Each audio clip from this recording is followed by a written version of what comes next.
करता हूँ।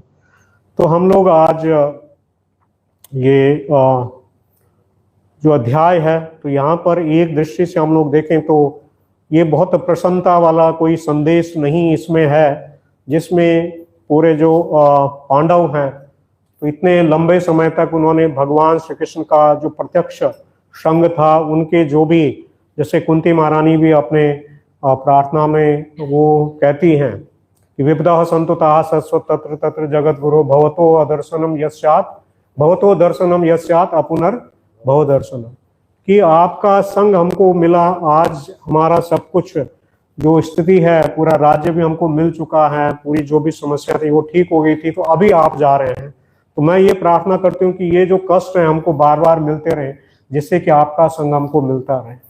तो ये कुंती महारानी प्रार्थना करती हैं। तो यहाँ पर ये एक दृष्टि से देखा जाए तो ये बहुत अच्छा नहीं है, और ये वही वैष्णव ये समझ पाएंगे जिनको भगवान का संग मिला है।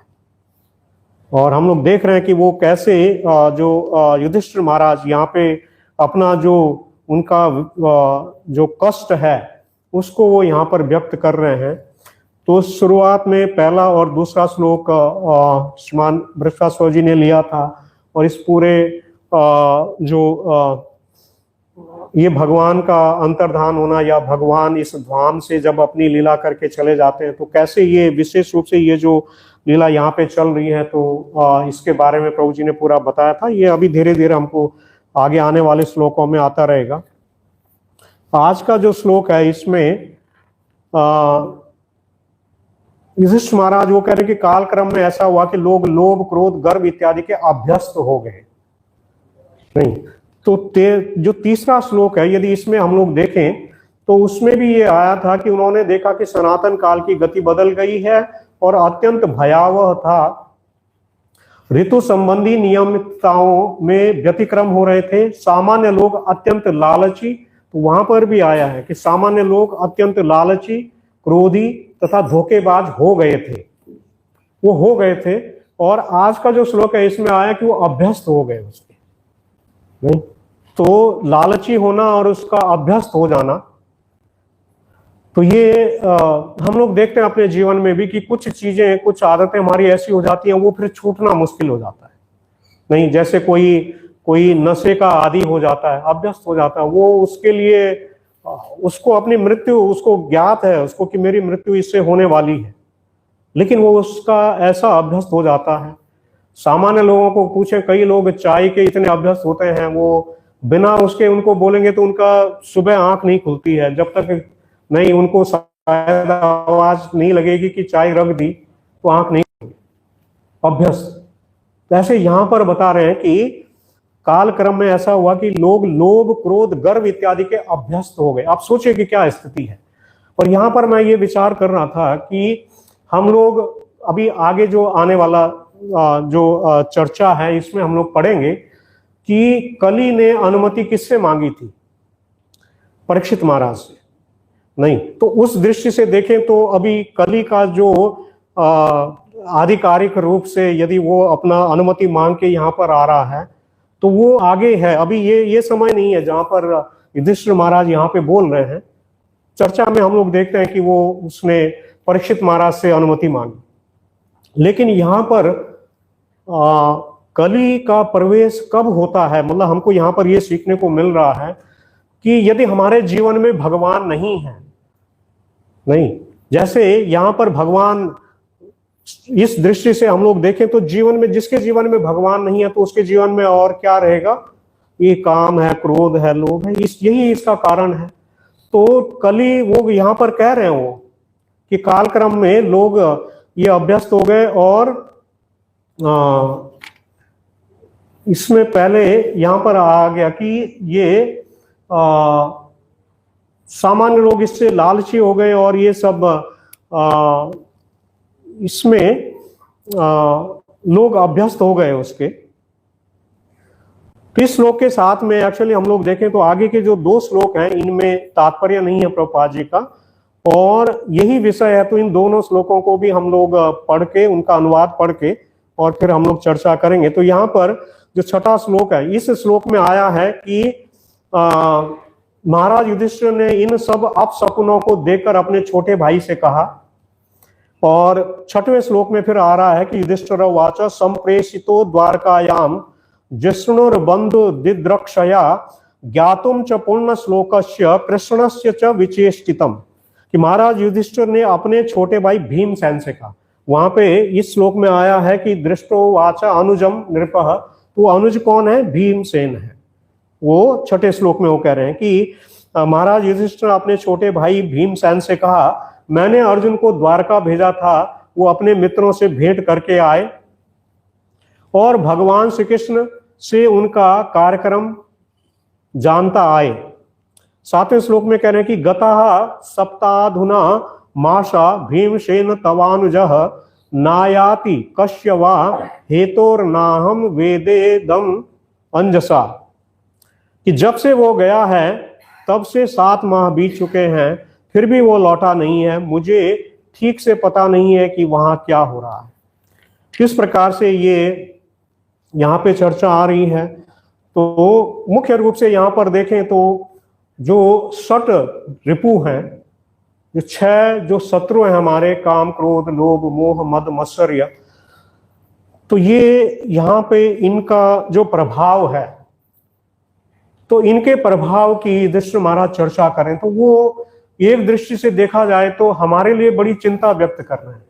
नहीं, जो आगे आने वाले जो हम लोग जीव हैं अभी इस स्थिति में, हमारे लिए उन्होंने आगाह कर दिया है कि जैसे ही भगवान अंतर्धान हुए, भगवान का यदि हम लोग उसको इस दृष्टि से देखें, यदि भगवान का यदि जो उपस्थिति हमारे जीवन में नहीं है, यदि हमने भगवान को अपने जीवन में नहीं रखा है, तो ये सब वो आगाह कर रहे हैं कि इसका फल क्या होने वाला है।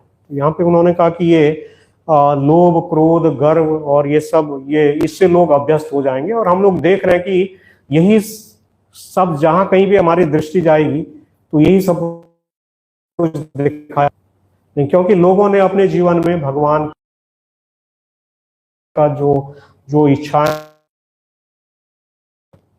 अभी ये सब समस्याएं हमारी आ रही हैं। तो आज हम लोग इसी पे चर्चा करेंगे। तो हम लोग श्रील प्रभुपाद, उन्होंने हम जो भी श्रील प्रभुपाद ने शिक्षा दी है किसी भी विषय में हो, उसमें प्रभुपाद जी ने उसको भक्ति से जोड़ के उसको देखा है।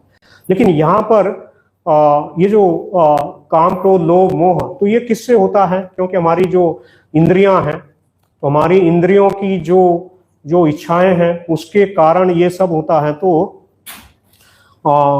एक स्तर पर ये बताया कि हमारे अंदर में जब ज्ञान बताया, श्रद्धा और विश्वास, इसकी कमी जब हमारे अंदर में रहती है तो उसके कारण में जीव या मनुष्य वो भगवान की आज्ञा को नहीं मानता है। 3 कारण है, उसको ज्ञान नहीं है, उसमें श्रद्धा नहीं है, विश्वास नहीं है, और इसके कारण वो भगवान की आज्ञा को नहीं मानता है। और जब भगवान की आज्ञा को नहीं मानता है तो फिर उसका इस संसार में जो जीवन है उसके लिए स्वतः ही अनेक जो इच्छाएं हैं, अनेक इच्छाओं का फिर जन्म होता है। तो भगवान की आज्ञा नहीं मानने से ही इच्छाएं वो जन्म लेती हैं, और इन इच्छाओं के कारण नहीं, वो बता कि वो सुख और शांति के लिए फिर वो योजनाएं बनाता है, क्योंकि उसने भगवान की आज्ञा नहीं मानी, तो फिर वो स्वयं अपने लिए वो सुख और शांति के लिए योजनाएं बनाता है, जिससे हजारों इच्छाओं का जन्म होता है। और इन्हीं इच्छाओं के कारण में सुख और शांति की जगह उसको कष्ट प्राप्त होता है। और जब ये इच्छाएं अति हो जाती हैं तो तब ये लोभ और ये काम और लोभ, इनका जन्म होता है। और जब ये काम और लोभ ये सब आ जाते हैं तो तब वो इस संसार में धन जन सुंदरी और इसके बारे में वो फिर विचार करने लगता है। जैसे इनके बारे में वो विचार करता है तो ये उसके अंदर में चिंताओं का घर कर देता है, फिर चिंताएं घर कर जाती हैं। और जहां पर चिंता होती है वहां पे न सुख होता है न शांति होती है। इस प्रकार से फिर वो अनेक अनेक जो विचार हैं, वो स्वयं के मनगढ़ंत उसके विचार होते हैं, ये सब जब करते हैं, और ऐसे करते करते वो इतनी दूर चला जाता है भगवान से कि उसकी जो इच्छा, मतलब जो जो वो इच्छाएं कर रहा है और भगवान जो हमसे चाहते हैं वो बिल्कुल जब भिन्न हो जाते हैं तो तब ये प्रपंच यहाँ पे बनता है, जिस प्रपंच में हम लोग पड़े हुए हैं। तो इसका यही कारण है। तो ये कैसे ये जन्म ले रहा है इसको हम लोग समझ सकते हैं। तो श्रीमद् भागवतम में यदि हम लोग देखें तो भगवान ऋषभ देव वो जो अपने 100 पुत्रों को शिक्षा देते हुए ये पंचम स्कंद के पंचम अध्याय श्लोक संख्या 4 है, हम लोग इसको पढ़ेंगे। और इसमें एक दो और श्लोक हैं जिससे हम लोग ये समझे कि कैसे ये इच्छाएं हमारा कारण है, जिनसे ये जो 6 रिपु हैं, 6 शत्रु हैं, काम, क्रोध, लोभ, मोह, मद, मत्सर्य, ये क्यों आए हमारे जीवन में? क्योंकि हमारे में जो इंद्रियों को भोग करने की जो इच्छा है, तो एक एक इंद्री वो एक एक इच्छा या मिश्रित रूप से ये जो 6 शत्रु हैं, ये शत्रु ये हमारे अंदर में आते हैं। तो भगवान ऋषभ देव वो इस 5वें अध्याय के 4थे श्लोक में कह रहे हैं कि नूनम प्रमत्तः कुरुते विकर्म यद इंद्रिय प्रीतय आप्रणोति न साधु मन्ये यत आत्मनो अयम असन्नपि क्लेशद आशदेह। तो कह रहे हैं कि जब मनुष्य इंद्र तृप्ति को ही जीवन का लक्ष्य मान बैठता है तो वो भौतिक रहन सहन के पीछे प्रमत्त होकर सभी प्रकार के पाप कर्मों में निवृत्त होता है। तो हम लोग यहीं तक पढ़ेंगे इसको। तो आगे उन्होंने हम लोग एक पंक्ति और ले सकते हैं। उन्होंने कहा कि वो नहीं जानता है कि अपने विगत पाप कर्मों के कारण ही उसको ये भंगुर शरीर प्राप्त हुआ है। तो क्यों हमको बार बार शरीर प्राप्त हो रहा है, हम लोग अलग अलग योनियों में जा रहे हैं? क्योंकि हम लोग इस प्रकार से इन जो इंद्रिय तृप्ति के जो कार्य हैं उसमें हम लोग पड़े हुए हैं। उसके आगे वो 10 से 13 श्लोक एक साथ में हैं। तो इन श्लोकों का मैं खाली अनुवाद पढ़ूंगा, जिसमें इसी अध्याय में 5वें स्कंद के 5वें अध्याय का श्लोक संख्या 10 से 13 तक, इसमें भगवान ऋषभ देव कह रहे हैं कि हे पुत्रों, तुम सिद्ध गुरु अर्थात परमहंस को ग्रहण करना चाहिए। इस प्रकार तुम मुझ पूर्ण पुरुषोत्तम भगवान पर अपनी श्रद्धा तथा प्रेम रखो। तुम्हें इंद्रिय तृप्ति से घृणा करनी चाहिए तथा ग्रीष्म तथा शीत ऋतु के समान समान आनंद तथा पीड़ा की द्वैतता को सहना चाहिए। उन जीव आत्माओं की कष्टमय दशा को समझने का प्रयास करो जो स्वर्ग में भी दुखी रहते हैं। सत्य का दार्शनिक तौर पर अन्वेषण करो, फिर भक्ति के निमित्त समस्त प्रकार की तपस्या करो। इंद्रिय सुख के लिए प्रयत्नों का परित्याग करके ईश्वर की सेवा में लगो। भगवान की कथा का श्रवण करो और सदैव भक्तों की संगति करो। ईश्वर का कीर्तन तथा गुणगान करो और सबों को आध्यात्मिक स्तर पर समभाव से देखो। शत्रुता त्याग कर क्रोध तथा शोक का दमन करो। स्वयं को देह तथा घर के साथ न जोड़ते हुए शास्त्रों का अध्ययन करो। एकांतवास करो और प्राणवायु, श्वास, मन तथा इंद्रियों को पूर्णतया वश में करने का अभ्यास करो। वैदिक साहित्य अर्थात शास्त्रों पर पूर्ण श्रद्धा रखो और सदैव ब्रह्मचर्य व्रत का पालन करो। अपने कर्तव्यों को करते हुए व्यर्थ की बातें करने से बचो। सदैव भगवान का चिंतन करते हुए सही स्रोत से ज्ञान प्राप्त करो। इस प्रकार उत्साह तथा एवं धैर्य पूर्वक भक्ति योग का अभ्यास करते रहने से तुम्हारा ज्ञान बढ़ेगा और अहंकार जाता रहे।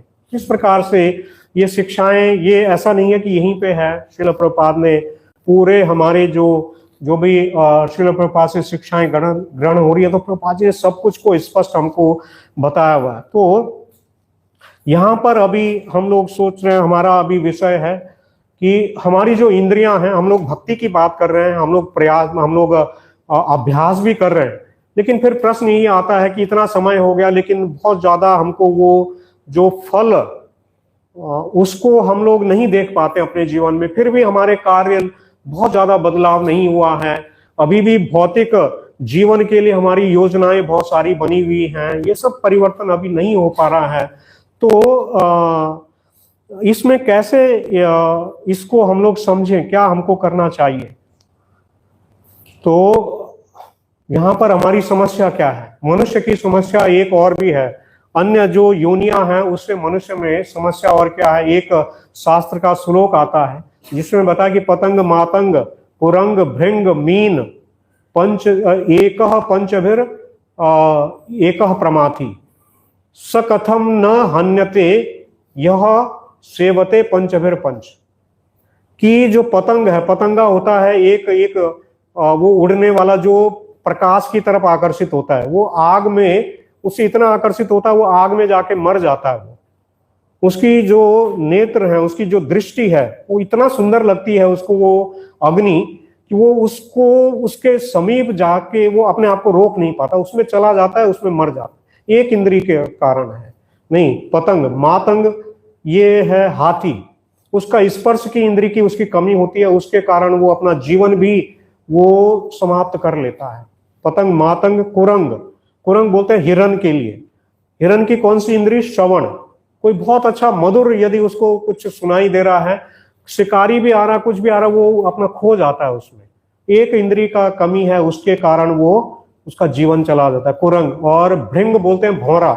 तो भौरा जैसे कमल का जो पुष्प होता है उसका जो मधु है उसको लेने के लिए उसमें जाता है, इतना आनंद लेता है वो भूल जाता है, वहीं पे बैठा रहता है, उस आनंद में वो वहां पे बैठा रहता है। और रात्रि में बता कि कमल वापस ये बंद हो जाता है, नहीं ये फिर इसकी पंखुड़ियां जब बंद हो जाती है उसी में वो रह जाता है और वहीं पे उसकी मृत्यु हो जाती है, वहीं पे वो अपना जीवन समाप्त कर देता है। और मीन बोलते हैं मछली के लिए। तो मछली का जिह्वा, नहीं लोग क्या करते हैं, वो कांटा जब डालते हैं मछली को पकड़ने के लिए तो उसमें आटा या कुछ लगा देते हैं और वो उस खाने के लिए वो मछली आती है और उस जाल में फंस जाती है। तो एक एक इंद्री के कारण उनका जीवन चला जाता है। लेकिन मनुष्य के लिए बताया कि सकथम न हन्यते यह सेवते पंचभिर पंच। लेकिन उनका फिर क्या कहें जो पांचों के अधीन है। हम तो पांचों के नहीं, पांचों ही अनियंत्रित हैं।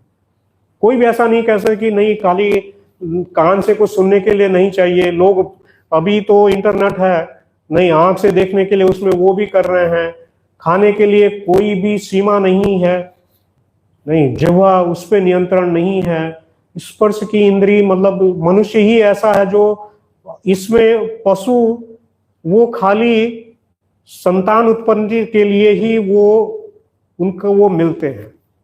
कोई भी पशु आप देख लीजिए मनुष्य को छोड़कर, केवल संतान की उत्पत्ति के लिए वो आपस में मिलते हैं, नर और मादा। लेकिन मनुष्य मतलब ठीक है आप वैवाहिक जीवन में रहे, वैवाहिक जीवन कहाँ पे चल रहा है? भारतवर्ष में। बाकी जगह पे तो नहीं, लोगों को पूरा। और अभी तो भारत में भी लोग वैसे ही अभी लिव इन रिलेशन हो गया, हजारों चीजें अभी ये भी आ गई। तो हम तो पशु से भी बदतर हैं हर दृष्टि में। हम लोग ऐसे देखें तो ये पशु हमसे अच्छे हैं। तो यहाँ पर हम लोग क्या करें, तो जैसे इस भगवान ऋषभ देव की जो शिक्षाएं हैं उसमें हमने समझा, तो एक हमको बताया कि हमको अनुभव ग्रहण करना है, हमको अपनी इंद्रियां शुद्ध करनी है। तो इंद्रियां शुद्ध कैसे होंगी? शुद्धता क्या है? तो यदि हम लोगों में शुद्धता नहीं है तो फिर बताया कि जो ज्ञान हम लोग ले रहे हैं तो बिना शुद्धता के ज्ञान घातक होता है। लंबे समय में शुद्धता यदि हमारे व्यवहार में, हमारे जीवन में नहीं आई और हमने बहुत सारा ज्ञान भी यदि ले लिया तो उत्पात मचाएगा। अभी हम लोग देख रहे हैं कि लोगों के अंदर में बहुत भौतिक दृष्टि से बहुत ब्रेन है। अभी वो ऐसे ऐसे वेपन बना रहे हैं कि 3000 किलोमीटर 4000 किलोमीटर तक वो जाके मार कर सकता है, पिन पॉइंट कर सकता है, ये हजारों चीजें ऐसे हैं।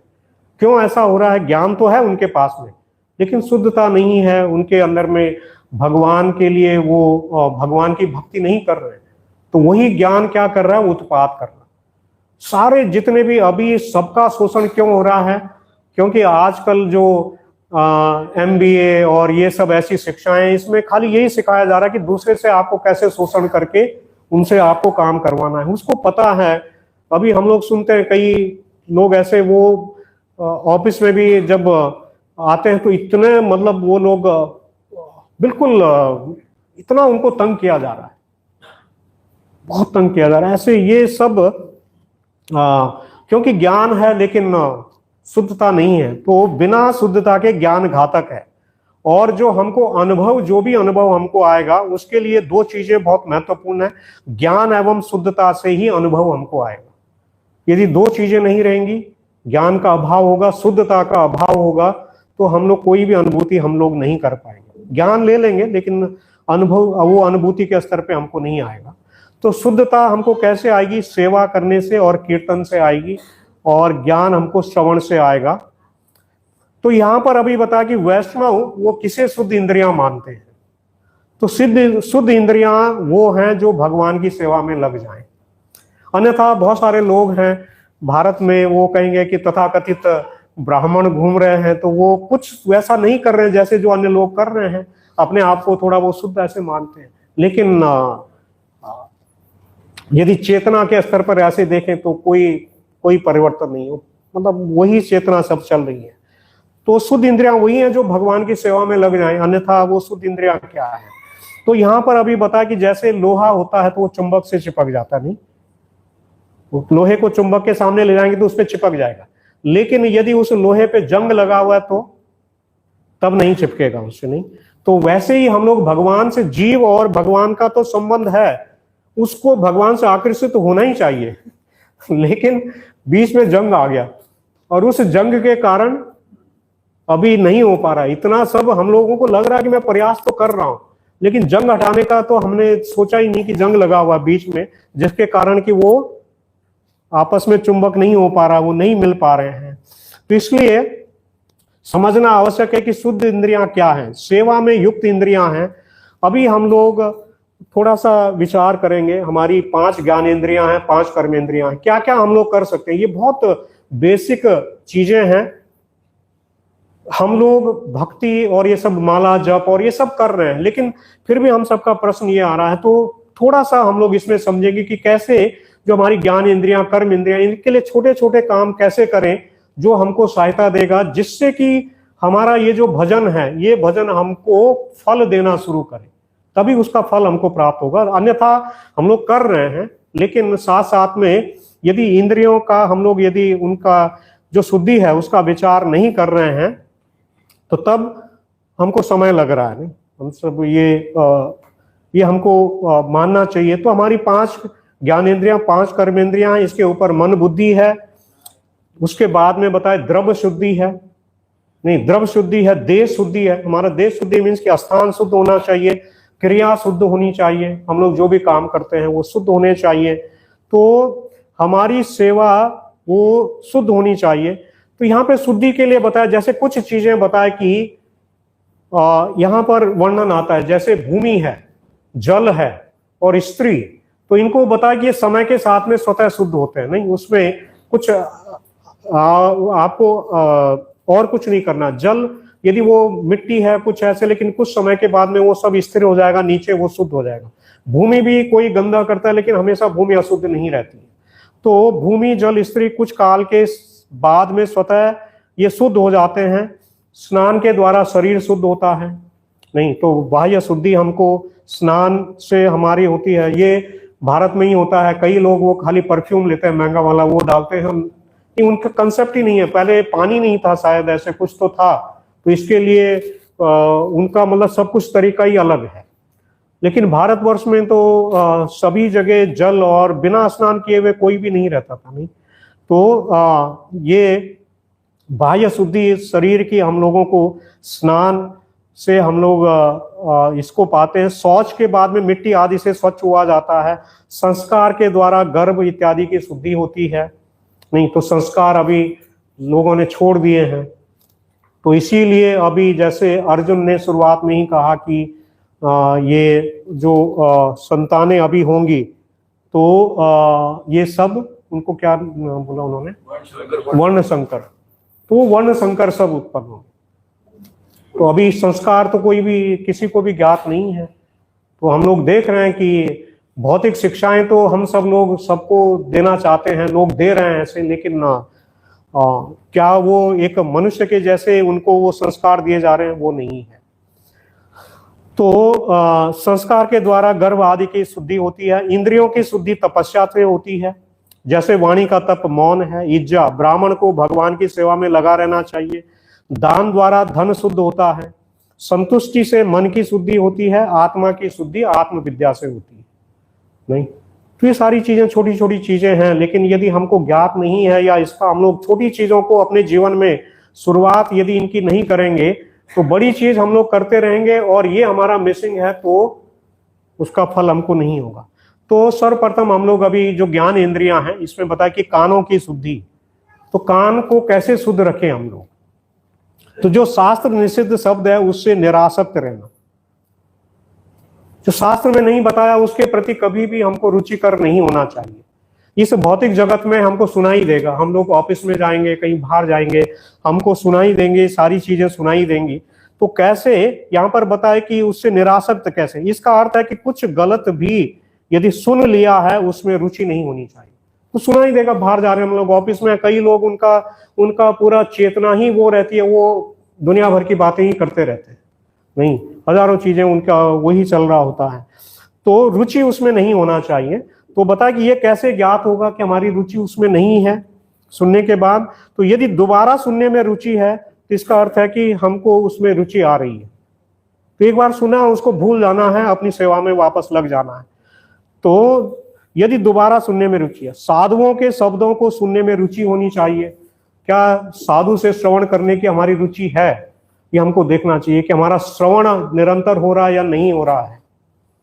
नहीं, तो साधु से श्रवण करने की रुचि हमारे होनी चाहिए। तो साधु हमारा सुधार करेंगे, शास्त्र नहीं। तो शास्त्र को भी साधु से सुनना है। खाली शास्त्र पढ़ेंगे और साधु का संग और साधु से नहीं श्रवण करेंगे तो निश्चित है कि हम लोग अभी इस प्रक्रिया में अपने आप को युक्त नहीं करना चाहते। बहुत सारे लोग हैं वो कहते हैं कि मेरा और भगवान का सीधा संबंध है, मुझे किसी बीच में दलाल नहीं चाहिए। वो ऐसे टीवी वगैरह में आप देखेंगे, उनको ऐसा लगता है कि ये ऐसा कुछ होता है, नहीं। लेकिन साधु बिना साधु से श्रवण किए हुए शास्त्र ही हमको शुद्ध नहीं करेंगे। साधु की वाणी जब हम सुनेंगे, शास्त्रों के जो शिक्षा है साधु से, तो वो हमको वही बताएंगे जो हमारे लिए आवश्यक है, नहीं, जो हमारे लिए काम करने वाला है उसको साधु बताएंगे। संसार पीछे निंदा करता है, साधु सामने निंदा करेंगे, नहीं, हमारे दोष निकालेंगे, नहीं, ये शास्त्र से हमको नहीं ज्ञात होगा, ये साधु से ही होगा। नहीं, वो हमको कुछ भी त्रुटि देखेंगे तो हमको तुरंत रोकेंगे, हमको लगेगा कि इन्होंने मुझे टोक दिया, तो इसका मतलब है कि हम लोग समझ नहीं पाए हैं, नहीं। तो दोष निकालेंगे, दोष सुनने में हमारी रुचि होनी चाहिए। यदि आगे बढ़ना चाहते हैं तो स्वीकार करना चाहिए कि प्रभु जी हाँ है, कमी है, लेकिन हमको बहुत सोच समझ के बोलना पड़ता है। किसी भी भक्त को यदि कुछ बोलना है तो बहुत सोच समझ के बोलने के बाद में भी हो सकता है कि वो उस बात को स्वीकार ना भी करे। लेकिन प्रत्यक्ष यदि सीधा बोल दिया तब तो प्रश्न ही नहीं है, नहीं। यहाँ पे 200 लोग बैठे हुए हैं, शायद अगले हफ्ते फिर अगले महीने में हमको नहीं बोलेंगे कोई नहीं आ रहा है अभी, हमको नहीं चाहिए वही हॉल नहीं, ये हमारी स्थिति है। हम लोग सुनने के लिए तैयार नहीं है। हम लोग अच्छा जो सुन रहे हैं उसमें हमको अच्छा लग रहा है, लेकिन यदि कोई हमको बोले कि आपकी साधना क्या है, आप क्या कर रहे हैं अपने जीवन, आप ऐसा क्यों करेंगे, ऐसा किसी को बोल देंगे, नहीं बोल सकते हम लोग, कौन सुनेगा, कोई नहीं सुनना चाहता। तो इसके लिए समस्या कहाँ है, ये समस्या हमारी कि हम लोग तैयार नहीं है, सुनने के लिए तैयार नहीं है। तो केवल शास्त्र में रुचि है तो इसका अर्थ है कि हम शुद्ध नहीं होना चाहते हैं। साधुओं की वाणी से शास्त्र श्रवण करने से कान शुद्ध होंगे। तो ये एक ज्ञानेंद्रिय हमारी, स्पर्श की इंद्रिय कैसे शुद्ध होगी, तो अस्पर्श को स्पर्श नहीं करना है। नहीं, हम लोग कहीं भी ऐसे गंदी जगह रहती है उधर जाएंगे तो स्नान करना पड़ेगा, ऐसी जगह पे नहीं जाना है। वो अभी नाइट क्लब है, ये है वो है, हजारों चीजें हैं, तो वहां पे जाके ऐसे हम लोग जाएंगे तो हमको क्या करना है, भगवान की है, नहीं, उसका स्पर्श करें, शास्त्र का स्पर्श करें, प्रसाद पाएं, तुलसी महारानी का स्पर्श करें, गंगा जल का स्पर्श करें, भक्तों के चरण स्पर्श करें, नहीं। तो इससे क्या होगा, हमारी जो स्पर्श की इंद्री है ये शुद्ध हो। तो ये स्पर्श की इंद्री के लिए है। नेत्र, नहीं, ये हमारी एक दूसरी ज्ञानेंद्री है। तो हमको पाखंड नहीं देखना चाहिए, अधर्म की जगह पर जाकर वस्तुओं को नहीं देखना चाहिए। इससे भगवान को देखने पर भी भगवान से आकर्षण नहीं होगा, क्योंकि संसार में भी ऐसी चीजें भी देख रहे हैं और फिर भगवान के पास भी आ रहे हैं। कहाँ से हमारा मन यहाँ पे लगेगा, कैसे वो यहाँ स्थिर होगा यदि संसार की चीजें भी हम लोग साथ साथ में देख रहे हैं। तो भगवान चैतन्य यदि ऐसा कुछ देखते थे तो वो नदी या समुद्र में छलांग लगाते थे। जैसे ही वो कहीं जाएंगे, उन्होंने कुछ ऐसा तुरंत नदी में जाते थे, तुरंत छलांग मार लेते। तो हमारे लिए भी ये निर्देश है, बाहर कहीं से भी आए तो सबसे पहले आकर के स्नान करें। ये बहुत आवश्यक है हमारे लिए। तो ये हमको हमारी चेतना में कि मैं बाहर से आया, मुझे स्नान करना, वो ये जो यम नियम है ये अपने आप में बहुत हमको सहायता करते हैं। तो हमको नेत्रों से क्या देखना चाहिए? भगवान के भक्तों का दर्शन करना चाहिए, भगवान के अर्च विग्रह का दर्शन करना चाहिए, शास्त्रों को देखना चाहिए, इससे नेत्र शुद्ध होते हैं। परंतु यदि किसी को मंदिर दर्शन करने के लिए गाइड बनकर जा रहे हैं तो फिर शुद्ध नहीं होंगे, मंदिर में जाने पर भी फिर शुद्ध नहीं होंगे। बहुत जगह पे इंडिया में होते हैं, पूरा जीवन उनका उनका ध्यान वही रहता है। वो आपको बहुत बड़ा बड़ा बताएंगे लेकिन उनका कुछ उससे लेना देना नहीं रहता। तो ऐसा भी यहाँ पर बताया कि ऐसे में शुद्ध नहीं, अरूक्ष, बिना रुचि के देखना, रुचि नहीं है उसमें, बस खाली उनका और कुछ ध्येय है, जानते हुए भी लेकिन वो जीवन में भक्ति को नहीं अपना पा रहे। तो रुचि के साथ देखना चाहिए। यदि भक्त में कमी है तब भी ये देखना चाहिए कि वो भगवान का भक्त है, ये उनका महान गुण है कि वो भक्त है। तो भगवान के भक्तों को देख करके हमको प्रसन्न होना चाहिए। हमको हमेशा यही हमेशा इच्छा होनी चाहिए कि हमेशा मेरे को भक्तों के संग में मैं रहूं। नहीं तो भक्तों को देखने से हमको प्रसन्नता होनी चाहिए। सिद्धांत को जोड़ करके हमको देखना चाहिए।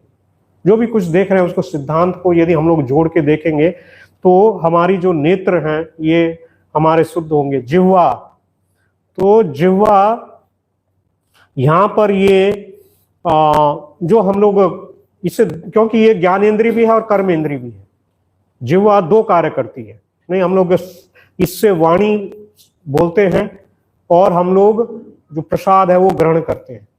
दो कार्य है जिह्वा के।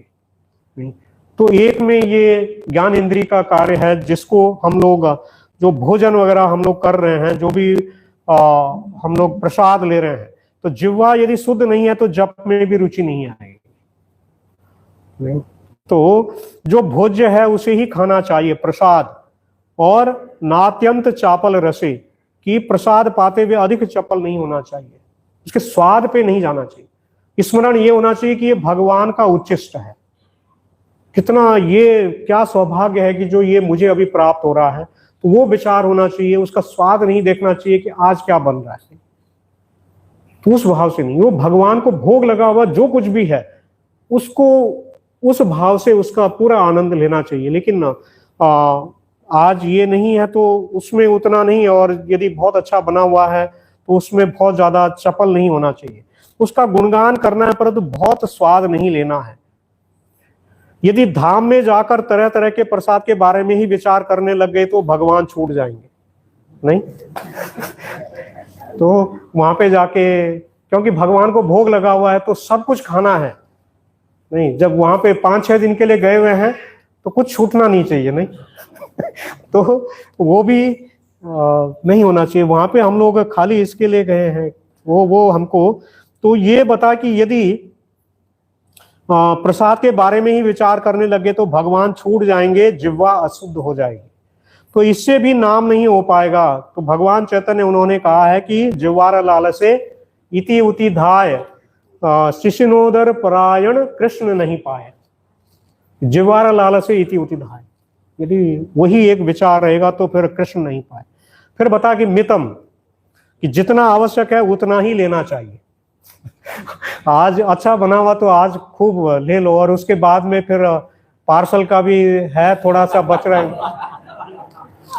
तो हम लोग वो सब एक स्तर पे आके हमको छोड़ना पड़ेगा। नहीं, भगवान ने अभी दे दिया, यदि अभी दिया है, आज तक भगवान ने हमारा भरण किया है, तो क्या आगे नहीं करेंगे? लेकिन हमको नहीं लगता है, दौड़ जाते हैं वहां पे। जो भक्त सेवा कर रहे हैं अभी वितरण पूरा नहीं हुआ उसके पहले वहां पे खड़े हो जाते हैं कि मुझे पार्सल चाहिए। हमारे भक्त कहते हैं हमसे, मैं वैसे नहीं कह रहा हूं। ये कहीं पे भी बड़ा प्रोग्राम था, वहां पे जो भक्त कह रहे हैं, वहां पे उन्होंने उनको बोला कि थोड़ा प्रतीक्षा कर लीजिए। 1200-1300 लोग थे और उनको उत्तर मिल रहा है कि आपको क्या समस्या है। जब भक्त ने उनको अनुरोध किया तो उनको उत्तर मिला कि आपको क्या समस्या है। नहीं, तो ये हमारी परेशानी है कि हम लोग मितम जितना आवश्यक है उतना ही लेना चाहिए। ये विश्वास होना चाहिए कि भगवान ने आज तक मुझे पाला है तो क्या आगे नहीं पालेंगे। नहीं विश्वास है, इसीलिए हम लोग ये सब कर रहे हैं शायद, नहीं अन्यथा क्या कारण हो सकता है। तो जो सही मात्रा में प्रसाद हमें खा ले ऐसा नहीं करना है। नहीं, हम लोग प्रसाद, हम लोग उसका गुणगान करें, उसको, उस कृपा को समझें। उसके बाद में नासिक कि अपवित्र गंध को नहीं सूंघना चाहिए, दुर्गंध से मन अशुद्ध हो जाता है। लहसुन है, प्याज है, मांसाहार की गंध है, इससे बचना चाहिए। पवित्र गंधों को ग्रहण करना चाहिए, जैसे तुलसी दल है, अगरबत्ती है, तो इन्हें भगवान को अर्पित होने के बाद निर्माल्य रूप में हमको लेना चाहिए। तो ऐसी बहुत सारी चीजें हैं जिनका हम लोग सुगंधी ले सकते हैं। अभी हमारी कर्मेंद्रियां हैं, कर्मेंद्रियों में वाणी है, तो वाणी के लिए कैसे हम लोग अपनी वाणी को शुद्ध कर सकते हैं। तो ऐसे भी एक कहावत आती है ना कि मूर्ख को तब तक नहीं जाना जाता जब तक वो बोलता नहीं बोलते ही मालूम पड़ जाता है ना, सूट बूट सब कुछ है, बहुत अच्छा है, नहीं ऐसा लग रहा क्या कितना है, जैसे ही 2 मिनट में मालूम पड़ जाएगा क्या कौन है।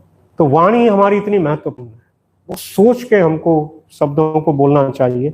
दूसरों का नहीं करना चाहिए, निंदा नहीं करनी चाहिए, हाथ किसी की निंदा नहीं करनी चाहिए, अपनी वाक पटुता किसी को नहीं दिखनी चाहिए, वाणी से विवाद नहीं करना चाहिए, ऐसे स्थान से हमको निकल जाना चाहिए। अनरितम झूठ नहीं बोलना चाहिए, प्रजल्प नहीं करना चाहिए, स्वयं की प्रशंसा नहीं करनी चाहिए, अपनी भक्ति के बारे में सबको नहीं बताना चाहिए। नहीं, केवल अपने आध्यात्मिक गुरु या आपके शिक्षा गुरु या कोई आपके ऐसे मित्र हैं जो उस विषय में आपकी सहायता कर रहे हैं, अन्यथा सबसे उसकी चर्चा नहीं करनी चाहिए। तो स्वयं का गुणगान मृत्यु है, किसी को दुख पहुंचाने वाले शब्द नहीं बोलने चाहिए, किसी पर आरोप नहीं लगाना चाहिए, असत पुस्तकें नहीं पढ़नी चाहिए, सारे दुर्वचन छोड़कर स्वाध्याय एवं जप में युक्त होना चाहिए। तो भक्त प्रतिदिन अध्ययन, शास्त्र का अध्ययन करते हैं, तो ये हमारा नियम होना चाहिए। उस वाणी को उसमें युक्त करें। प्रिय भाषण, मितभाषी होना चाहिए, नहीं मीठा बोलने वाला होना चाहिए, तो मितभाषी होना चाहिए। जितना आवश्यक है उतना ही बोलना चाहिए, अनावश्यक रूप से नहीं, हम उसको भगवान की सेवा में लगाएं। इसके बाद में ये वाणी है, उसके बाद में हमारे हाथों को कैसे शुद्ध करें। हमारे ये कर्मेंद्रियां हैं, हाथ हैं, पैर हैं, ये वाणी है, ये कर्मेंद्रियां हैं। तो यहाँ पर हाथों के लिए बताया कि हम लोग नाखून काट के रखना चाहिए, ये बहुत सामान्य है तो ये भी एक अंग है उसका। बिना किसी हेतु के पेड़ के पत्ते या टहनियां नहीं तोड़नी चाहिए, बिना किसी कारण के स्त्री, बालक या वृद्ध को नहीं मारना चाहिए, अपनी धर्म पत्नी के अलावा अन्य स्त्री का स्पर्श नहीं करना चाहिए, या जो स्त्रियां हैं उनको भी वही पालन करना चाहिए। नहीं, तो ये हाथ की शुद्धि है। हाथ हमारा कैसे शुद्ध रहेगा। उंगलियों से टक टक की आवाज नहीं करनी चाहिए, हास्य करते हुए भी ताली नहीं मारनी चाहिए, भगवान के मंदिर के मार्जन आदि में हाथों को युक्त करना चाहिए, भगवान का श्रृंगार करना, गुरु को प्रणाम करना, यज्ञ में आहुति डालना, शास्त्रों का स्पर्श करना, जप माला से भगवान के नाम का जप करना, तो इससे हमारे हाथ शुद्ध होंगे। तो ये हाथों की शुद्धि है। पैर, तो किसी भी मंगल वस्तु को पैर से नहीं छूना चाहिए, भगवान या उनकी वस्तुओं की तरफ पैर फैलाकर नहीं बैठना चाहिए, भगवान की वस्तुओं को लांघना नहीं चाहिए, पैर से जमीन को नहीं ठोकना चाहिए, बिना कारण यहां वहां नहीं दौड़ना चाहिए काम नहीं है तब भी गाड़ी उठाया चले गए कहीं, नहीं तो वहां पे घूम के आ गए, कुछ नहीं ऐसे, मतलब तो नहीं, उतना समय हम लोग भगवान की सेवा में दे सकते हैं, यदि समय है तो उसका पूरा सदुपयोग। तो यहाँ वहाँ हमको नहीं दौड़ना चाहिए, भगवान के मंदिर में जाना चाहिए, मंदिर की परिक्रमा करना, तीर्थ यात्रा करना, माँ भागवत के पीछे चलना, पुस्तक वितरण के लिए जाना। तो निष्कर्ष है, धर्म की हानि नहीं करनी चाहिए। तो धर्म अधर्म के कारण ही सुख दुख मिलते हैं। तो बाहर के लिए नीति शास्त्र है एवं भक्ति के लिए धर्म शास्त्र या भक्ति शास्त्र। तो बाहर का जो जीवन है उसमें नीति शास्त्र से हमको सटे साट्यम समाचरित, जो बाहर का ऑफिस में जाएंगे सब कुछ ऐसे वहां हेतु के लिए गए हुए हैं, हमको इतना चतुर होना चाहिए कि उनसे कैसे बचें, इनकी बातों को ध्यान नहीं देना, काम है अपना काम किया ऐसे। तो वहां पे नीति शास्त्र में जैसे चाणक्य अपनी कई चीजें हमको वो बताते हैं। वहां के लिए भक्तों के लिए पूरा भक्ति का जो शास्त्र है उसका जो एक एक जो वाक्य है भक्तों के साथ में वो व्यवहार हमारा होना चाहिए, कोई किसी भी भक्त के साथ में। तो दोनों का भी हमको भेद होना चाहिए। प्रभुपाद जी ने कहा कि बाहर आपको outside you have to be like a lion and in the temple you should be like a मेमना। नहीं, जो एक ये होता है, ये प्रभुपाद जी ने बोला है, मंदिर में हमको मेमने की तरह रहना चाहिए और बाहर हमको लॉयन की तरह रहना चाहिए। क्यों हम लोग किसी से ये सब करें? नहीं, वहां पे अपनी विनम्रता को वो लोग हमारी कमजोरी देखते हैं। तो विनम्रता और कमजोरी दोनों में अंतर है, वो भी हमको समझना चाहिए। तो इस प्रकार से ये हमारे ये जो काम क्रोध लोभ मोह मद मत्सर्य ये हमारे कैसे जाएंगे यदि हम लोग अपनी इंद्रियों को शुद्ध करेंगे, क्योंकि इंद्रिय प्रीति में हमारा पूरा सब कुछ प्रयास उसी में जा रहा है।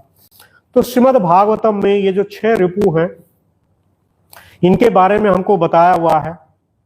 नहीं तो काम इसमें बताया कि हमको विशेष रूप से हमारे शास्त्र हमको बता रहे हैं कि श्रवणम है, शरणागति है, भक्तों का संग है और भगवान का सतत स्मरण रखना, भगवान की सेवा करना, धर्म का पालन बिना किसी फल की इच्छा के करना। तो ये भक्ति के अंग हैं, ये भक्ति के स्तर के कार्य। तो पहले हमने चर्चा की कि यदि हमारे जो इंद्रियां हैं उनसे हमको किस प्रकार से उन इंद्रियों को शुद्ध करना है, यम नियम। नहीं, प्रभुपाद जी ने कहा कि वहां तक आप you will be a gentleman. नहीं, तो पहले तो जेंटलमैन के स्तर पे आना है, फिर उसके बाद में भक्ति में प्रवेश करना है। तो भक्ति में प्रवेश तभी हो पाएगा जब हम लोग ये बाह्य जो हमारी चीजें हैं यदि वो हमारी ठीक नहीं है तो जहाँ पे प्रयास भी है वो उतना हमको फल नहीं देगा। तो काम है, तो काम हमारा कैसे वो कम होगा? यहाँ पे बता कि श्रवण कीर्तन कृष्ण कथा। तो इसके लिए हम लोग देख सकते हैं प्रथम स्कंद में ही जो द्वितीय अध्याय है, इस द्वितीय अध्याय में बहुत अच्छे श्लोक हैं। श्रील प्रभुपाद ने अपने भजन में भी श्लोक संख्या 17 से और 21 तक प्रभुपाद जी का जो भजन है, भजन के बीच में उन्होंने ये भागवतम के श्लोक दिए हुए हैं। श्रवणताम स्वकथा कृष्ण पुण्य श्रवण कीर्तन हृदय अंतस्थो ही अभद्राणी विनोति सुहृत सताम। तो हम लोग इनका अनुवाद खाली पढ़ेंगे। तो यहाँ पर ये हमारे लिए तो प्रत्येक हृदय में परमात्मा स्वरूप स्थित तथा सत्यनिष्ठ भक्तों के हितकारी भगवान श्री कृष्ण उस भक्त के हृदय से भौतिक भोग की इच्छा को हटाते हैं जिसने उनकी कथाओं को सुनने में रुचि उत्पन्न कर ली है, क्योंकि ये कथाएं ठीक से सुनने तथा कहने पर अत्यंत पुण्यप्रद है। उसके बाद में 18वां श्लोक आता है, ये हम लोग हमेशा गाते हैं। नष्ट प्रायेषु अभद्रेषु नित्यम भागवत सेवया भगवती उत्तम श्लोके भक्तिर्भवती नैष्टकी। भागवत की कक्षाओं में नियमित उपस्थित रहने तथा शुद्ध भक्त की सेवा करने से हृदय के सारे दुख लगभग पूर्णतः विनष्ट हो जाते हैं और उन पुण्य श्लोक भगवान में अटल प्रेमा भक्ति स्थापित हो जाती है जिनकी प्रशंसा दिव्य गीतों से की जाती है। उसके आगे वाला बहुत महत्वपूर्ण है। तदा रजस तमो भावा काम लोभ आदयस्य ये चेतेतेर अनाविद्यम स्थितम सत्वे प्रसीदति। कि जो ही हृदय में अटल प्रेमा भक्ति स्थापित हो जाती है, प्रकृति के रजोगुण तथा तमोगुण के प्रभाव जैसे काम, इच्छा तथा लोभ हृदय से लुप्त हो जाते हैं, तब भक्त सत्व गुण में स्थित होकर परम सुखी हो जाता है। उसके बाद में एवं प्रसन्न मनसो भगवत भक्ति योगतः भगवत तत्व विज्ञानम मुक्त संगस्य जायते, कि इस प्रकार शुद्ध सत्व में स्थित होकर जिस मनुष्य का मन भगवान की भक्ति के संसर्ग में प्रसन्न हो चुका होता है, उसे समस्त भौतिक संगति से मुक्त होने पर भगवान का सही वैज्ञानिक ज्ञान विज्ञान तत्व प्राप्त होता है। विद्ये हृदय ग्रंथि छिद्यन्ते सर्व संशया क्षीयन्ति चाष्ट कर्माणि दृश्येवात्मनीश्वरे।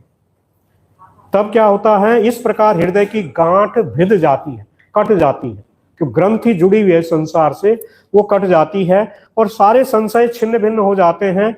जब मनुष्य आत्मा को स्वामी के रूप में देखता है तो सकाम कर्मों की श्रृंखला समाप्त हो जाती है। उसके बाद में अंतिम जो श्लोक है, अतो वे कवयो नित्यम भक्तिम परमया मुदा वासुदेवे भक्ति कुर्वन्ति आत्म प्रसादनीम।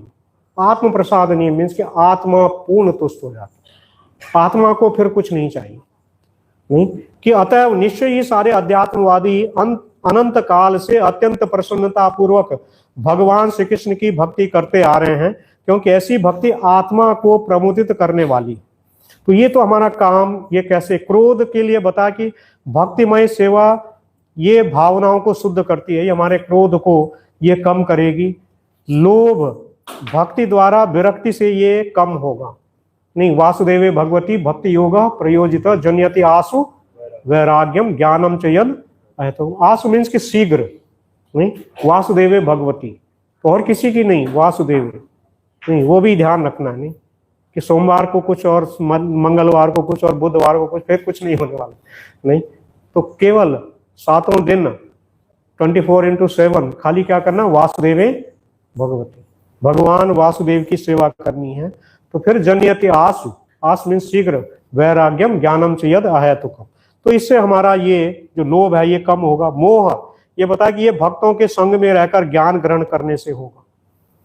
शताम प्रसंगान मम वीर्य संविदो भवन्ति हृत कर्ण रसायना कथा तद जोषणात आस्व अपवर्ग वर्तमनि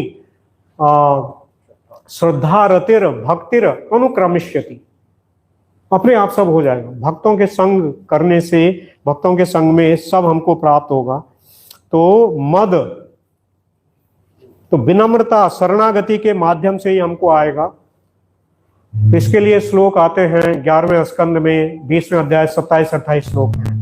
शरणागति कैसे हमको लेनी है। जात श्रद्धो मत कथासु निर्विन्नः सर्वकर्मसु वेद दुखात्मकान कामान परित्यागो अपि अनीश्वर ततो भजेत माम प्रीतः श्रद्धालुर दृढ़ निश्चय जुष्मानस्य तान कामान दुखोदर कांश गरहयन। तो यदि उसको हम लोग पढ़ सकते हैं, उसका अनुवाद, ये बहुत अच्छे श्लोक है। तो इससे हमारा जो मद ये धीरे धीरे करके हमारा ये समाप्त होगा। तो ऐसे ये भक्ति के कार्य हैं, लेकिन जो पहले के कार्य हैं वो पहले करने पड़ेंगे, बाद के कार्यों के लिए फिर ये अपना लाभ तुरंत देंगे नहीं। सूखी लकड़ी है तुरंत आग पकड़ेगी, लेकिन लकड़ी गीली रहेगी तो आग वो पकड़ेगी नहीं। तो पहले लकड़ी को सुखाना है, पहले अपने आप को शुद्ध करना है, तुरंत इसमें जैसे ही आप आएंगे वैसे ही अपना कार्य करेगा, पूर्ण रूप से कार्य करेगा अपना। तो वहां तक तो हमको जो हमने पहले जानने का प्रयास किया, हमारी जो ज्ञान इंद्रिया कर्म इंद्रिया हैं उनको हमें प्रयास करना। तो यहाँ पर इसमें बताया कि मेरे यश की कथाओं में श्रद्धा उत्पन्न करके सारे भौतिक कार्यों से ऊब कर और यह जानते हुए कि सभी प्रकार की इंद्रिय तृप्ति दुखदायी है, किंतु इंद्रिय भोग त्याग पाने में असमर्थ मेरे भक्त को चाहिए कि वो सुखी रहे और अत्यंत श्रद्धा एवं पूर्ण विश्वास के साथ में मेरी पूजा करे। फिर भी छोड़ना नहीं है, कठिनाइयां आएंगी, नहीं अवरोध आएंगे, कुछ भी आएंगे, लेकिन ये जो सेवा है इसको नहीं रोकना है। ये रुक गई तो फिर हम लोग पीछे जाएंगे, लेकिन यदि ये होता रहेगा तो धीरे धीरे वो जो अनर्थ है उनमें कमी आती रहेगी। वो जो इंद्रियां हमको अभी भी वश में कर रही हैं वो धीरे धीरे कम होगा, समाप्त इसी से होगा। तो इसके लिए वो कह रहे हैं कि किंतु इंद्रिय भोग त्याग पाने में असमर्थ मेरे भक्त को चाहिए कि सुखी रहे और अत्यंत श्रद्धा एवं पूर्ण विश्वास के साथ मेरी पूजा करें। कभी कभी इंद्रिय भोग में लगे रहते हुए भी मेरा भक्त जानता है कि समस्त प्रकार की इंद्रिय तृप्ति का परिणाम दुख है और वो ऐसे कार्यों के लिए सच्चे दिल से पश्चाताप करता है। उसके बाद में मत्सर्य है, भगवान एवं भक्तों से प्रेम करना। तो ये यदि हम लोग करेंगे तो हमारी ईर्ष्या इसी से जाएगी। सबसे पहले हम लोग कहते हैं कि हमारी भगवान से ईर्ष्या नहीं है। नहीं, शुरुआत कहां से होती है? वास्तव में हम भगवान से ईर्ष्या करते हैं। ये सत्य है। ये कैसे सत्य है कि हम लोग भगवान से ईर्ष्या करते हैं? क्योंकि जो कुछ भी है वो भगवान, ईशा अवश्यम इदम सर्वम यत्किंच जगत्याम, जो कुछ भी है, हम भी है, हमारा भी जो अस्तित्व है वो भगवान के आनंद के लिए है। लेकिन हम में से कितने हम ऐसे हैं कि जो हमने इंद्रिय तृप्ति के लिए नहीं कर रहे। हम लोग भगवान को सुख देने के बजाय अपनी इंद्रियों को सुख देने में लगे हुए हैं। तो किस कारण? ईर्ष्या के कारण। प्रेम होगा तो हम लोग अपने प्रेमी को हम लोग आनंद देना चाहेंगे, लेकिन जितना हमारा इंद्रिय भोग हो रहा है वो इसलिए हो रहा है कि हमारे भगवान से स्नेह नहीं, हमारा प्रेम नहीं है, ईर्ष्या है। हम भी सुख चाहते हैं, हम भी इंद्रिय भोग करना चाहते हैं, जबकि हमको सर्व उपाधि विनिर्मुक्तम तत्परत्वेन निर्मलम ऋषिकेण ऋषिकेश सेवन। ऋषिक जो इंद्रियां हैं वो ऋषिकेश जो भगवान है उनकी सेवा के लिए हमको दी हुई है। लेकिन हम लोग इन्हीं इंद्रियों को तृप्त करने में लगे हुए हैं। तो ये मात्र और मात्र ईर्ष्या से हो रहा है। यदि हमारा प्रेम भगवान से होगा तो हम लोग भगवान की सेवा करेंगे। लेकिन यदि इंद्रिय तृप्ति में हम लोग लगे हुए हैं तो इसका एक ही हमको उसका अर्थ समझना चाहिए कि हमारा भगवान से अभी प्रेम हुआ नहीं। तो इसके लिए यहाँ पर ये चीजें हैं, हम लोग यहाँ पे विराम दे सकते हैं। तो हरे कृष्णा।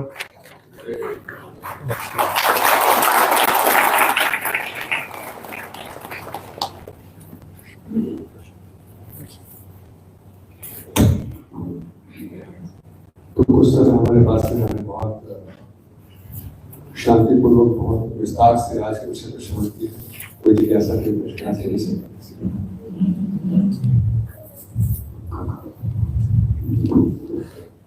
हरे कृष्णा प्रभु जी, बहुत ही सुंदर कथा, बहुत ही सुंदर लेक्चर हो। तो प्रभु आपने बताया जैसे वाणी को शुद्ध करने के लिए उसको कम निंदा नहीं करनी चाहिए, पर निंदा नहीं करनी चाहिए। तो ये ऐसा एक ऐसी बीमारी है प्रभु, तो इससे कैसे, इसके बारे में थोड़ा बताइए प्रभु, कैसे इससे जो है जी प्रभु। तो जैसे हमने यहाँ पे पढ़ा कि हमको अपना जो समय है उस समय को कहाँ पे हमको युक्त करना है। तो विशेष रूप से जैसे हमने ये भी चर्चा की कि अब ये दो चीजें हम लोग जोड़ के देखेंगे, बाहरी संसार से और फिर भक्ति में। तो विशेष रूप से भक्ति में आने के बाद में भक्तों के प्रति हमारा कम से कम ये हमको निश्चित रूप से रोकना चाहिए। बाहरी संसार है उसमें हमको पता नहीं है कि हम लोग किस परिस्थिति में हैं, हमको उस संसार में रहना है, वहाँ पे हम लोग अभी कार्यरत हैं कुछ है, तो अनावश्यक है। आप स्वयं से हमको किसी के प्रति ऐसा नहीं रखना चाहिए। ऑफिसों में जैसे होता है, लोग अनावश्यक रूप से किसी की निंदा करते हैं, तो वो हमारा अपना विचार नहीं होना चाहिए। लेकिन जहाँ कहीं पर भी यदि हमको स्वयं अपने आप को बचाने में समस्या आ रही है तो वो तो हमको अपने आप को तो बचाना है, तो वहां पर हमको उतना ही तक सीमित रहना है। लेकिन जब हम लोग भक्तों के संग में आ रहे हैं तो श्रील प्रभुपाद ने कहा कि हम सब बीमार होके यहाँ पे आए हुए हैं, हम सबको बीमारी है, और हम लोग एक दूसरे की बीमारी देख के उस पे हंसने लगे कि ये व्यक्ति, इसको ये रोग है, इसको ये रोग है, तो यदि मुझे रोग नहीं होता तो मैं यहाँ पे क्यों आता। तो ये प्रभुपाद जी ने कहा कि अस्पताल जैसे है जहाँ पे हम सब लोग अपना रोग ठीक करने के लिए आए हुए हैं। इसके लिए किसी का रोग एक प्रकार का हो सकता है, किसी का दूसरा प्रकार का हो सकता है, किसी की मात्रा ऊपर नीचे हो सकती है, लेकिन रोग तो सबको है। तो यदि हम लोग ये समझ जाएं तो हम लोग फिर शायद नहीं इससे बचेंगे। सबसे पहले तो हमको अपना जो अंतः है इसमें जाना चाहिए कि क्या मेरा सब कुछ ठीक हो गया, नहीं। तो यदि मेरे अंदर में भी कमी है। दूसरा है, भक्तों के संग में आने के बाद भी यदि कभी ऐसा कुछ होता है तो भगवान हमको उस स्तर से आगे निकालने के लिए उस परिस्थिति को इसलिए दे रहे हैं कि उस परिस्थिति में आप उसी के जैसे करते हो, या आप वहां पे उसको कैसे उस स्थिति को देख करके उस स्थिति को सही करने का यदि आप में क्षमता नहीं है तो उससे आप निकल जाओ। यदि उस स्थिति को आप ठीक कर सकते हो तो उसको अच्छा करने के लिए आप करो। ये नहीं कि ये व्यक्ति कैसा व्यक्ति है, ये तो इसका तो ये भी नहीं पता है, इसको ये भी नहीं, उसमें हमको नहीं पढ़ना है। क्योंकि भगवान बिना इस परीक्षा के हमको आगे नहीं बढ़ाएंगे। यदि हम लोग केवल ये अन्य अरविंद अक्ष विमुक्त मानिना स्वयं अस्त भावात अविशुद्ध बुद्ध है नहीं, हरे कृष्ण परम पदम तथा, स्वयं ही हमने मान लिया कि मैं तो बहुत ऊपर चला गया हूँ। दूसरे दिन भक्तों के संग में आए, किसी थोड़ा भी कुछ इधर उधर मुझे लगा कि मेरे अनुसार नहीं हो रहा है, क्रोध आ रहा है, उनके प्रति निंदा हो रही है, ये हो रही है, तो वो नहीं। तो जो कुछ भी हमारे समक्ष यदि आ रहा है, यदि आपकी भक्ति गंभीर है, उसके बाद में भी यदि कोई ऐसा परिस्थिति हमको आ रही है, उसको समझिए कि भगवान की व्यवस्था है, कि भगवान आपको कुछ सिखाने के लिए इसको कर रहे हैं। तो फिर भी आपको जो आपका कर्तव्य आपको बताया गया है उसको आपको बना के चलना है।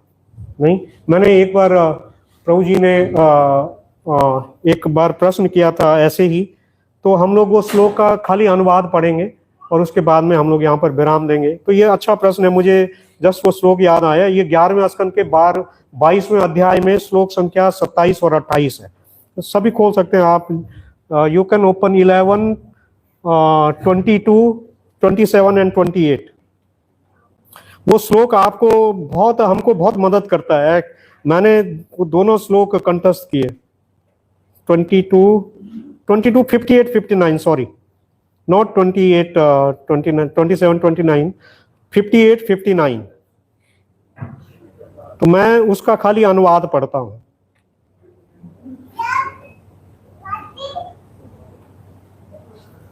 जो व्यक्ति जीवन के सर्वोच्च लक्ष्य को पाना चाहता है, उसे बुरे लोगों द्वारा उपेक्षित होने, अपमान किए जाने, उपहास या ईर्ष्या किए जाने पर, या अज्ञानी व्यक्तियों द्वारा बारंबार मारे पीटे जाने, बांधे जाने, या अपनी जीविका छीने जाने, अपने ऊपर थूके जाने या अपने ऊपर पेशाब किए जाने जैसी कठिनाइयों के बावजूद अपने आप को आध्यात्मिक पद पर सुरक्षित रखने के लिए अपनी बुद्धि का प्रयोग करना चाहिए।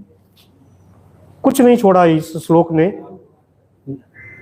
उसके बाद भी यदि आपका लक्ष्य निर्धारित है तो आपको सहन करना पड़ेगा। इस संसार में हम लोग सहन कर रहे हैं, सबसे ज्यादा हम लोग अपने परिवार वालों को सहन करते हैं, माने नहीं माने, प्रत्यक्ष अप्रत्यक्ष रूप से नहीं। प्रभुपाद जी ने कहा कि जिसके लिए चोरी की वही कहता है कि तू चोर है। नहीं, तो ये उसको हम लोग बहुत अच्छा मानते हैं कि परिवार वाले ने ऐसा बोल दिया, लेकिन सबसे कटु कभी कभी हमको परिवार वालों से ही सुनने के लिए मिलता है। बाहर वाले का हमको बुरा लगता है, क्योंकि हमको लगता है कि वहां पे वो मेरा उससे कुछ ये नहीं है, लेकिन बाहर से हमको उतना नहीं मिलेगा। यदि हम लोग तुलना करें, देखें ऐसे, तो ये सहन करते हुए हमको आगे निकलना पड़ेगा। Yes, Prabhu. Yeah. Yes. Have you just read the translation in English?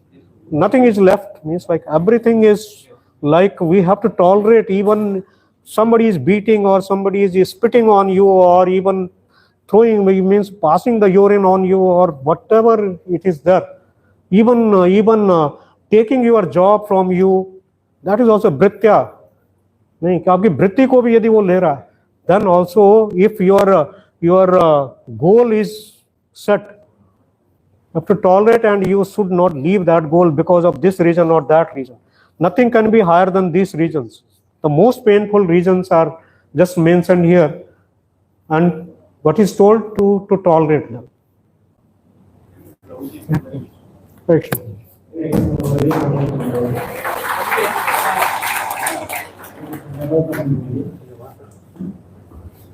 Okay,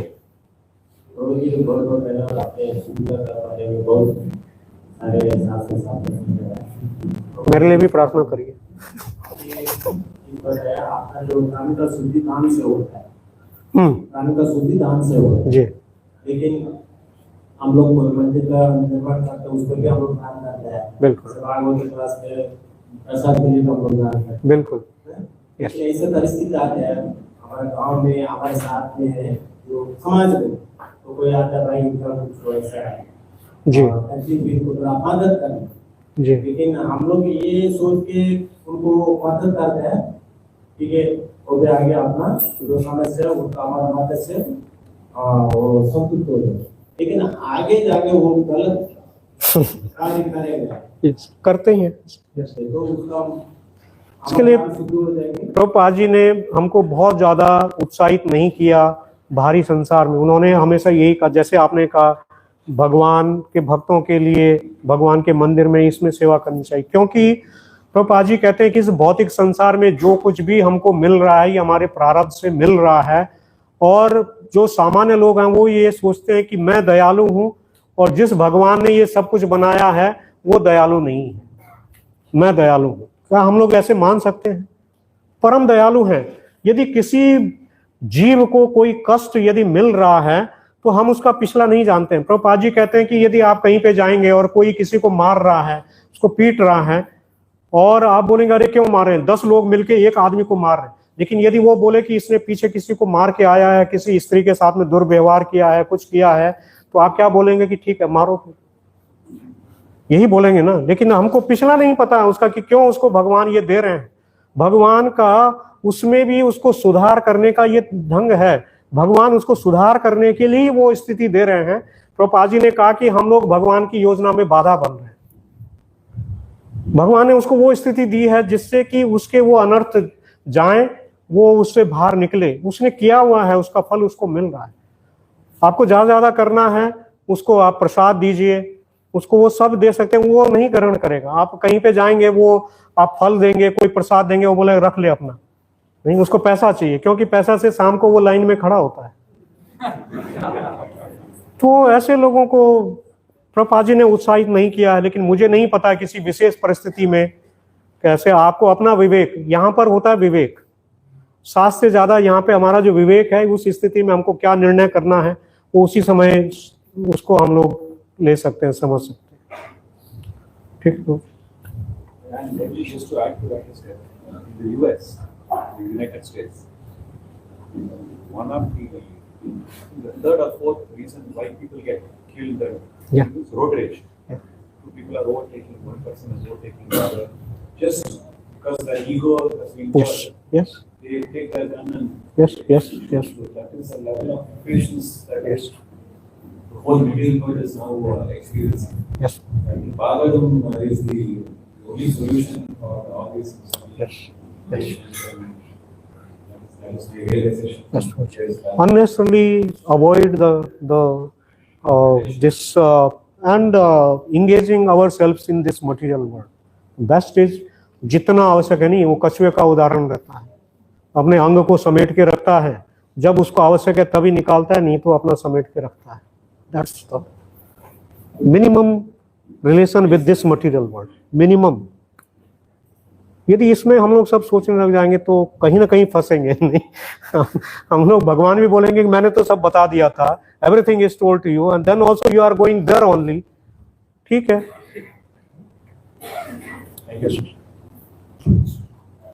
हरे कृष्ण। बहुत बहुत आभार है आपका। आप सबसे सीख रहा हूँ। श्री प्रभुपाद हमें बताते हैं कि उन्होंने ये विज्ञान शब्द अपने पुस्तकों में, रोशनी में बहुत बार इस्तेमाल किया है, व्यवहारिक ज्ञान जिसको हमने जीवन में है। तो आज के प्रवचन से बहुत सारे बिंदु हमने सीखे हैं जो उतार सकते हैं, परंतु मैं अपनी स्थिति आपको बताना चाहता हूँ कि जैसे एक घड़ा होता है, वो जब चिकना हो जाता है तो उस पर पानी की बूंद फैलती नहीं, वो फिसल जाती है। या कोई भूमि है जो बंजर है और उस पर बारिश तो हो रही है परंतु पानी उसमें समाता नहीं है। तो प्रभुपाद की अपेक्षा है कि हम जो भागवतम में श्रवण कर रहे हैं, पठन कर रहे हैं, अपना जीवन से बदले। अगर अपने आचार्यों को पसंद करना है तो बात एक सबसे पहले तो आज के युग में पठन श्रवण ही बहुत कठिन हो जाता है और अगर वो कर लिया तो अपना जीवन बदलने का जो उद्देश्य है उसमें दृढ़ता संकल्प लाना। तो इस विषय में मार्गदर्शन दीजिए कि जो भी हम पढ़ रहे हैं, जो भी श्रवण कर रहे हैं, तो जीवन में उसको बदलाव, उसको उतारने की ये जो गति है वो कैसे आगे बढ़ाई जाए, उसको कैसे दृढ़ किया। हम लोग प्रभु जी से भी जान सकते हैं इस बारे में, लेकिन मैं जो जितना अभी समझ पा रहा हूँ, तो प्रभुपाद जी ने कहा कि हमको तुरंत से मतलब ये नहीं सोचना चाहिए कि अभी मैंने ये किया तो अभी मुझे वो रिजल्ट मिलना चाहिए। तो ये इंस्टेंट नहीं है, नहीं कि कॉइन डाला और नीचे से गिलास में कॉफी आ गई। ये प्रभुपाद जी ने बताया कि अभी इंस्टेंट फोटो है, नहीं कि 1 मिनट में 5 फोटो। तो ये वैसा नहीं है। हमको जो प्रोसेस प्रभुपाद जी ने बताया है, ये जो शास्त्र में है, पूरा विश्वास, पूरा श्रद्धा कि यही करने वाला है। और यदि आज नहीं है लेकिन मैं इसमें लगा हुआ हूँ, मेरा पूरा जो क्षमता है और पूरी गंभीरता से मैं इसमें लगा हुआ हूँ, तो ये रिजल्ट देने वाला है, इसमें हमको कोई भी संशय नहीं होना चाहिए। प्रभुपाद जी ने यह भी कहा कि देखिए कोई स्त्री विवाह करके आती है और वो तुरंत कहती है कि मुझे बच्चा चाहिए, तो उसको पति की सेवा करनी पड़ेगी। और जब 11 महीने 12 महीने वो पति के साथ में रहते हुए जब वो गर्भावस्था में आएगी तो 9 महीने लगेंगे, उसके बाद में उसको बच्चा अवश्य मिलेगा। लेकिन वो बोले कि आज ही विवाह, आज ही चाहिए, तो नहीं होगा। प्रभुपाद जी ने इसीलिए ऐसे बताया कि हमको उस पर पूरा विश्वास होना चाहिए। कभी कभी मैं वैसे आपके लिए नहीं बोल रहा हूँ, लेकिन सामान्य रूप से ये भी फिर कहा जाता है कि हमको ऐसा लगता है कि मेरी तरफ से कमी नहीं है, शायद प्रोसेस में कमी है। मेरे से तो मैं तो बहुत सही कर रहा हूं, मेरा तो सब कुछ ठीक चल रहा है, लेकिन ये प्रोसेस काम नहीं कर रहा है। तो हमको वैसा नहीं सोचना चाहिए। प्रोसेस बिल्कुल सही है, कहीं ना कहीं मुझे और प्रयास करना है या मुझे लगे रहना है। और यहाँ पर ये कहा गया है इसका रिजल्ट मुझे मिलने वाला है। आज नहीं मिलेगा, कल मिलेगा, परसों मिलेगा, इस जीवन में नहीं मिलेगा, अगले जीवन में मिलेगा, लेकिन मिलेगा अवश्य। भगवान चैतन्य की लीलाओं से और हमने सब जगह से ये सब सीखा है। तो उत्साहात निश्चयात धैर्य तत्कर्म पर। आप तो सबको सिखाते हैं प्रभु जी, तो आपको क्या बोलते प्रभु जी, आप कुछ इसमें आप